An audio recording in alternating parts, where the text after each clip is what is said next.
Welcome to our flagship centre here at St Catherine's Dock for QA and our Horizon Scan Digital Transformation Seminar Day. During today we've got a series of lightning talks on a number of topics from a variety of speakers, internal and external to QA, and these are some of the pertinent threads and themes that we think are a challenge for organisations starting through and going through a digital transformation. So the sort of agenda for the day is there are 3 lightning talks, a Q&A session, and then a break, whether that's coffee or lunch break. Coffee machines are available and dotted throughout the centre. Feel free to make use of those during the breaks, network and have a chat to us and other members of the audience. We'll be taking lunch at around about 12:30 for an hour again. Speakers will be available. Please feel free to have a chat to us and we'll draw to conclusion somewhere around about 4:30, 4:45 today. There are a number of topics broken into a number of themes, and our sort of first section this morning is around sort of demystifying digital transformation and defining what it means for us. So this term Horizon Scan, which I set up as the head of digital transformation here, I'm David Walker. And in our digital transformation emerging technology area, Horizon Scan is a term that I use, which I think is one of the key capabilities of digital leadership, which is to prepare and protect your organisation to understand the threats that the digital landscape are preparing for it. I won't spend too long on this, but if you're not used to us as QA, we are QA learning, QA higher education, the apprenticeship and the consulting aspect of the business. We are UK-wide and pride ourselves in being able to support any aspect of your learning and transformation needs.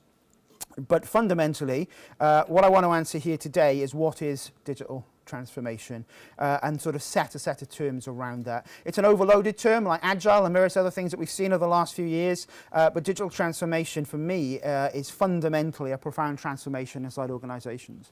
It is a huge shift in the way that your people, your working practices, your processes and tools are going to sit together. Now, the way that we're going to achieve that is through the enablement of technology.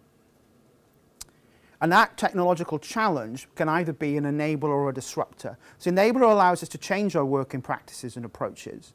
We can harness it ourselves. Disruptors are when organisations are going to come up with their great new way of working, and as a result of that, disrupt us from an external position in an organisation. And failing adapt can absolutely be entirely fatal. If anyone remembers, as I'm of an age, when I first got my driving licence, being able to go to Blockbusters or a video shop on a Friday night to collect a video was the height of excitement in small South Wales towns. Today you could ask people what a Blockbusters is and they'll look very oddly at you because Blockbusters has gone. That's an example of an organisation which did not face up to the disruptive nature of what was happening to it.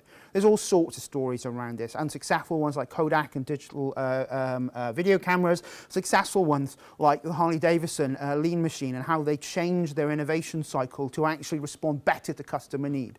But fundamentally, what organisations are at this position of digital threat is, it is capable, and we can see this happening time and time again, that organisations and bodies out there can absolutely disrupt and change the economic state of a sector and your business value almost overnight. So, it is a scary world out there from a leadership position inside digital transformation, and certainly from that position there are endless disruptive technology worlds that would actually get thrown at you. Here's the good news: if you're actually a leader in this environment, you don't have to be an expert in all of these. The bad news is you do have to know what these things are. Fundamentally, the change, I think, within a digitally transformed organisation is you have empowered technical experts who can guide and use technology to transform your organisation, and leaders who are engaged with this. Elon Musk is one of my heroes and an amazing presence in digital transformation. And one of the things that sort of stuck out recently with the successful SpaceX launches was that the number of engineers that were impressed by how much he'd taken on board and he knew about the product and what they were trying to deal with. We are past the time in an organisation that anyone can say it's a techie thing. IT is not a backroom function. IT is part of your strategic business value, and the technology is your enablement to succeed in that way. You can find dozens and dozens, hundreds of quotes out there that actually talk about digital transformation now being actually the new normal. And I'm a firm believer that soon we won't be saying digital transformation, we'll be going ongoing change, continual learning, adaptive leadership. These are the concepts that actually organizations starting midway through this journey are actually embedded into now. They don't talk about digital transformation. Digital transformation is that big word that you put in the front of it to enable and to start the change. If you put a nice term like digital, agile, DevOps in front of something, it's the catalyst. But the end of digital transformation, well, there isn't one.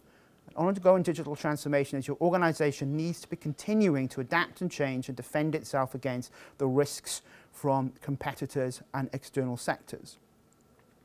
And you've just got to look at some of the models around this. If anyone is a WhatsApp user,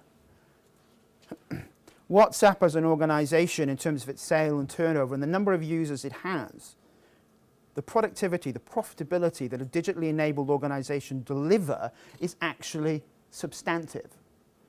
And these are digitally native businesses. These are the disruptors that are coming to challenge our organization.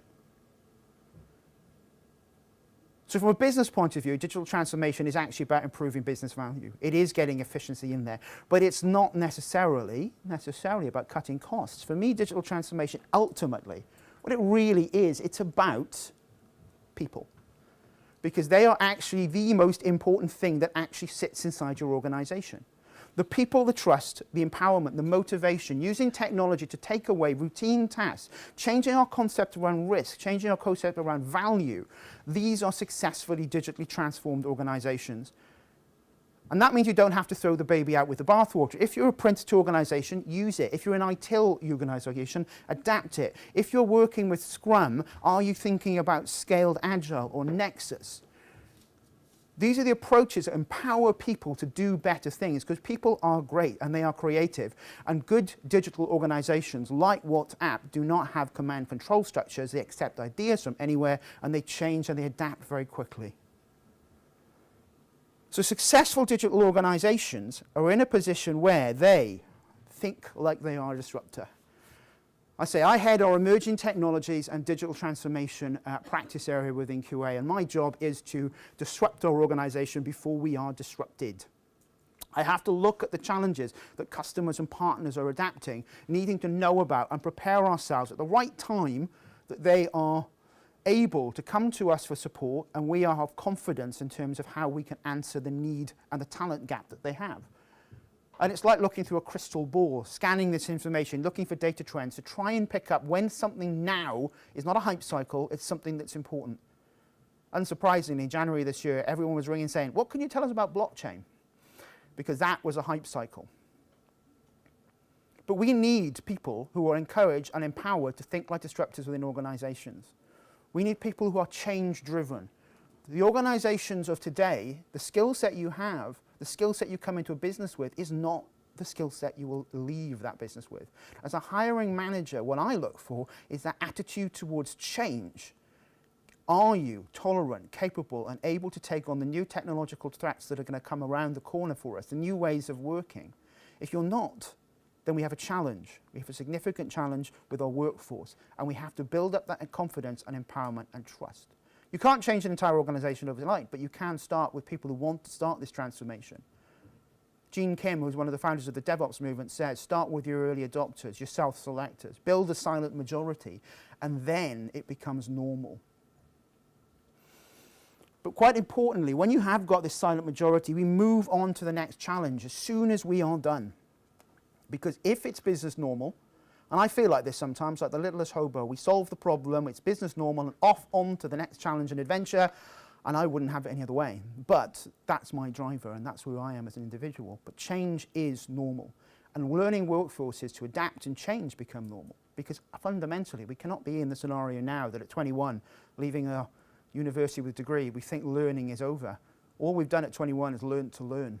And actually, at that point, we have to continue to learn for the rest of our time in the workforce.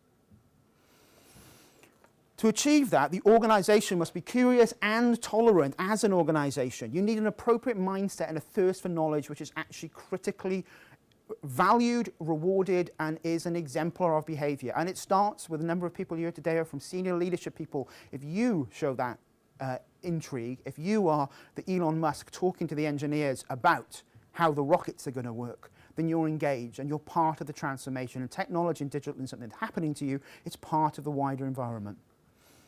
Equally, technologists need to change. I'm from a technology background. I know people, members of my team who are brilliant technologists, but actually I would say they are not necessarily entrepreneurial mindseted and think about where their pay comes from and how the business works. And critically, we have to have people who are engaged in that entire business value.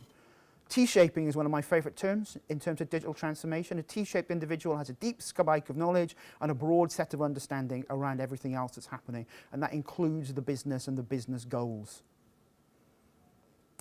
And quite importantly, once we've actually got the idea that we can disrupt, our voice is listened to, that we can change the business, then actually what we then create is the concept of influencers who can potentially start giving us a visionary view of the future. I think one of the big aspects in digital transformation is getting different stakeholders from different working practices together to actually lead and engage in transformations.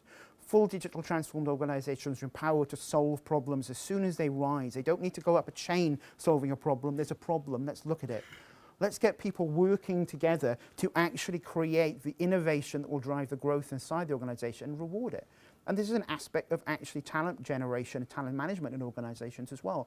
Because what we're then doing is drawing in individuals who are actually able to make significant influence change to our businesses. And you can start to see some of the major companies and the major outsourcers in the world reworking the way that they appraise and they think about talent. Spotify have a fantastic model around this, and actually it's the impact you make to a business, not your position in the vertical chain of the business, that can actually deal with your remuneration, your package, your salary, and all those things. It's not just about the money, but the recognition is an important point. So everyone within an organization can be part of the transformation. These innovators and influencers, the people who buy into the digital transformation, the empowered areas of the organization that do this, start the transformation. But really critically as well, I'm not a huge fan of innovation hubs. I think innovation hubs, like many other things, start the ball rolling. But innovation has to be something that becomes business normal. If it's not business normal, if the ultimate aim is it's not going to become part of your revenue earning normal business, then actually you're making probably a mistake in your investment. These influencers have to be the people who can change the way the business works. And that comes from a leadership way, and it comes from an empowered technical talent as well.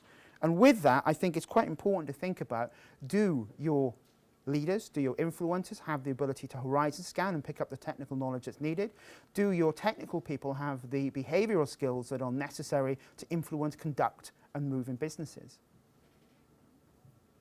That's how we unlock the potential, by unlocking the people. The tool is the tool, the technology is the technology, and it will change.